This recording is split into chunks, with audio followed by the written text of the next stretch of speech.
Hi, this is Bill Varney from FishTheSurf.com, and thank you for taking a few minutes to watch our video today. Today we're going to talk about using Berkley Gulp sandworms in the surf. Now, over the years, Berkley sandworms have worked great. They were introduced probably about 15 years ago and used immediately in the surf.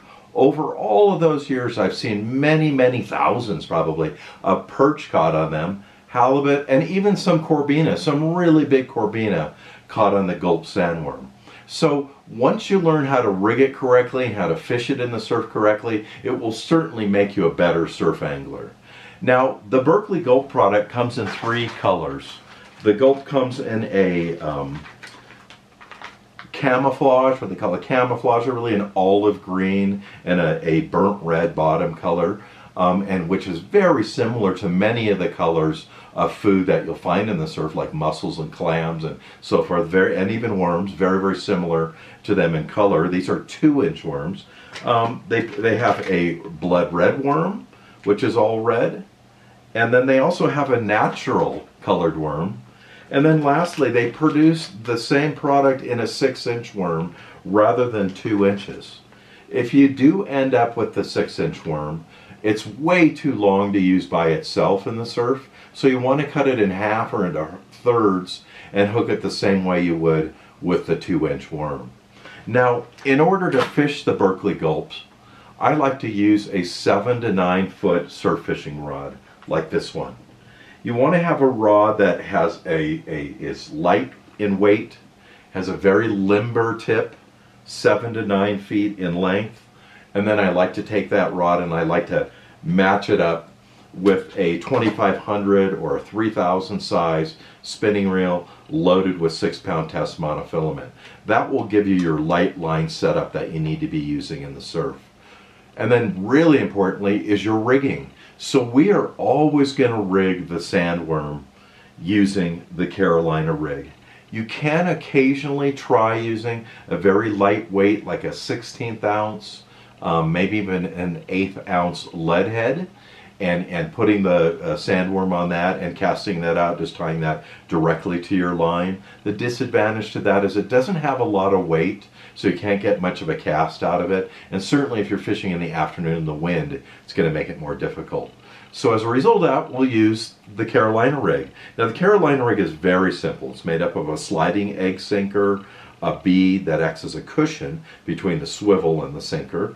I use a number 12, a number 10, or a number 14 black swivel, then about 22 inches of 6-pound fluorocarbon leader, and then a very sharp hook on the end, a number 4 and a very sharp hook. That's really important. A couple things to remember on the Carolina rig: in bigger surf or days where there's bigger swells, bigger surf, it's windy, possibly there's a stronger current, you're going to use a heavier sinker. I'm normally going to start out with a 1/2 ounce or 3/4 ounce, and I might go up to entirely to a 1 ounce sinker should it be very windy or the surf is big. The other thing is, if the surf is large, you want to shorten your leader down. So here we have about a 22-inch leader. I might shorten that all the way down to 12 or 14 inches if the surf is big. The reason for that is if I have too long of a leader and my sinker is on the bottom, my bait's going to be way up here above the bottom spinning around, and because all surf fish feed on the bottom, I'll be missing them. So in the bigger surf or stronger current or a windy day, a heavier sinker and then a shorter leader. So that's the rod and reel combination that we like to use: 7 to 9 foot, 6-pound test line, 3000 size spinning reel, and of course the Carolina rig is the rigging that we like to use when we're fishing the Berkley Gulp. So let's just take a minute now to sit down and let me show you exactly how to hook the Gulp, and then talk a little bit more about how to fish it in the surf. Okay, so now let's take a moment to look and see how to properly hook your Gulp sandworm. So the first thing you want to do is you want to use the correct hook. This is probably one of the most important things that you'll learn in surf fishing, is that your hook is really important. Remember, we're not on a boat or on a pier where we're over the fish. We're actually parallel to the fish instead of being perpendicular, which means that when we go to set the hook can easily come out of their mouth by them just opening their mouth. So use a very thin, a very sharp hook, thin wire hook that's very sharp that makes it easier for us to hook the fish. So these are two examples. One is the Gamakatsu 50408 split shot drop shot hook in number 4. I'll either use a number 2 or a number 4. And then the other one is the Owner Mosquito hook. This is the Owner Mosquito light hook. And once again, these are size number 4. So I'll use a number 2 or a number 4 hook when I'm hooking these baits. So the first thing that you want to do is you want to take the bait, and of course it comes in this bag. It's got some goop in there that keeps the bait moist. Of course, when the bait dries out, it's hard as a rock. You want to be sure at the end of your fishing day that you take it off of your hook. You either put it back in the juice here or throw it away. Otherwise, it will completely dry out. There'll be no way for you to ever use it again. But something really important to remember is, even though these are Ziploc bags that the Gulp product comes in, once you open that bag, you have to be sure to put it in another Ziploc bag, in a Tupperware container, in maybe 2 Ziploc bags, because it will inevitably leak. And especially if it's left in your car and it gets warm and cold, it'll expand and leak. So always be sure to put it in another Ziploc bag. That way you can be sure it won't leak into your car. So the first thing you want to do is you want to look at the worm. Now, of course, this is the tail of the worm. This is the head of the worm. So we're going to take it and we're going to put its head up like this.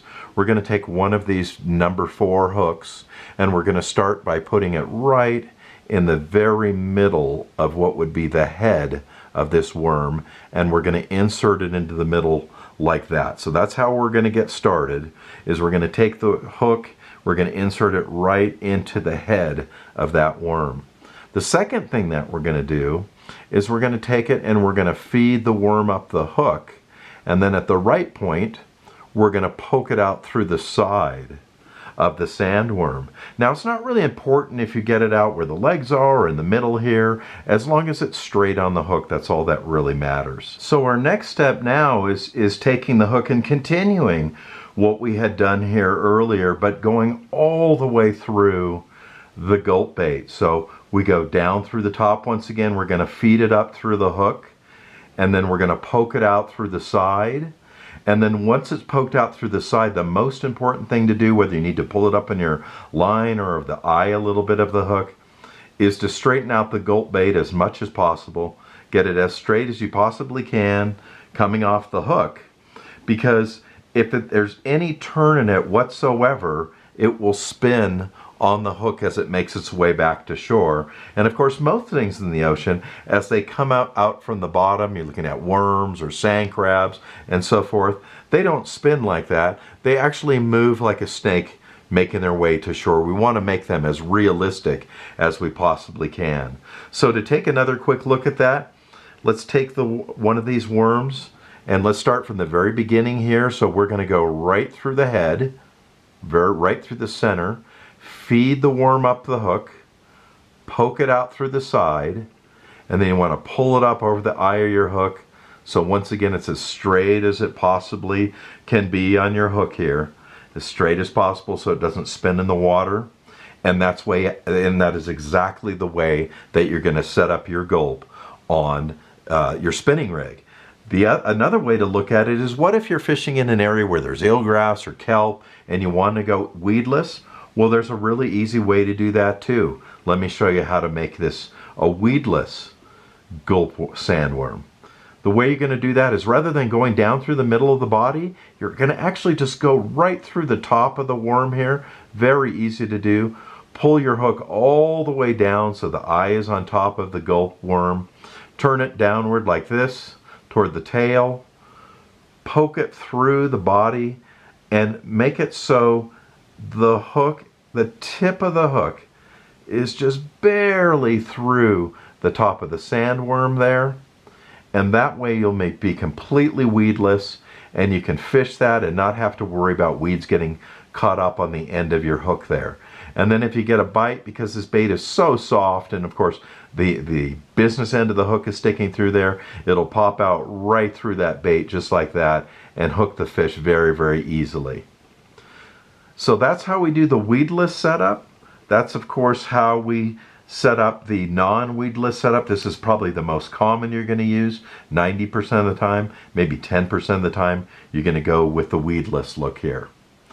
And then one of the last things I want to talk about is, of course, storing your bait. You want to make sure that you take the gulp off of your hook every time that you finish. Either throw it away or put it back in the juice so it reconstitutes. If you don't do that, it will dry hard as a rock on your line. You'll have to cut your line off. And then one last thing that I like to add to this is I like to take hot sauce. Believe it or not, Taco Bell, Del Taco, Panda Express, they all make hot sauces. And the thing about the hot sauce is it's got vinegar in it and it's got oil in it. So that allows, the vinegar gives the hot sauce a flavor, and then the oil holds it to your bait. So even though the bait comes in this juice, you might dip it back in the juice now and then. I find it more convenient to have one of these snack-sized zip-top bags, and I squeeze in 2 of these hot sauces in there, hot, mild, they all work. And then about every 4 or 5 casts, I'll dip my bait right into that hot sauce and then cast it out using the fan casting motion in order to catch fish. Now that's another thing that's important about surf fishing too, is that how do I fish this rig when I finally get to the beach? Well, there's a couple ways of looking at surf fishing. One way is where you cast out, you just leave your bait on the bottom, and you're waiting for the fish to find your bait and either see it or smell it or luckily come by it and take a bite of it. And then a much more effective way to do it is to hunt for fish. Rather than having the fish hunt for you, you're actually out there hunting for them. So how do we do that? Well, what we do is we cast in a fan casting motion.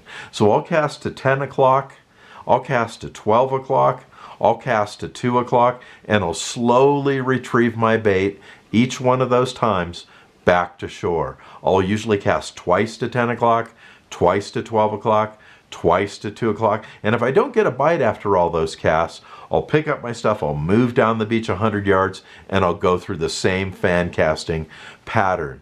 Casting out, slowly retrieving toward shore, and trying to cover as much surface area as possible so I can find the fish. So I'm actually hunting for fish rather than hoping that they're hunting for my bait. So I hope that answers all your questions today about rigging gulp sandworms, whether it's for the open beach or the weedless method, and then how to store them.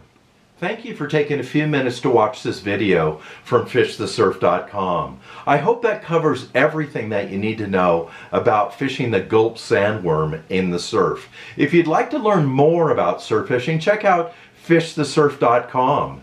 Please like and subscribe to my YouTube page.